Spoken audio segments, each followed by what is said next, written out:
La probabilité va toujours être calculée sous la forme suivante, soit d'une fraction, qui est construite avec le numérateur qui est le nombre de cas favorables, donc dans le fond, c'est le nombre de cas qui font partie de l'événement qui est identifié, et qui va être divisé par le nombre de cas possibles, qui en fait le nombre de cas qui est présent dans mon univers des possibles.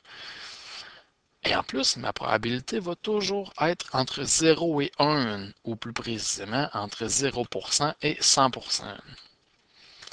Un exemple, quelle est la probabilité d'obtenir une voyelle lorsqu'on choisit une lettre au hasard de l'alphabet? Donc, pour faire référence à l'exemple qu'on avait tantôt, on avait déjà déterminé que, bon, ben, une probabilité, on vient de le voir, c'est toujours sous la forme d'une fraction qu'on peut d'abord la calculer.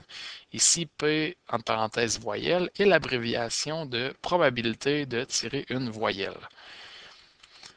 Mon univers des possibles, qui est mon dénominateur, on l'avait identifié tantôt, c'est toutes les lettres de mon alphabet.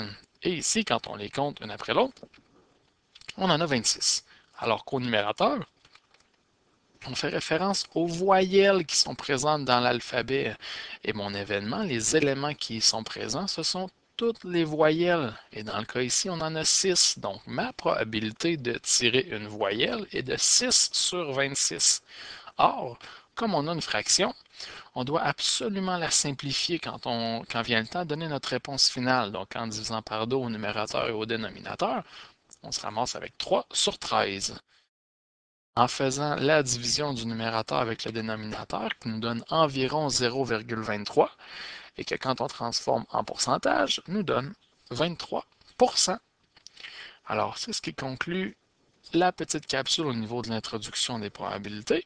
Si vous avez besoin de plus d'informations, vous pouvez vous rendre sur notre bibliothèque virtuelle.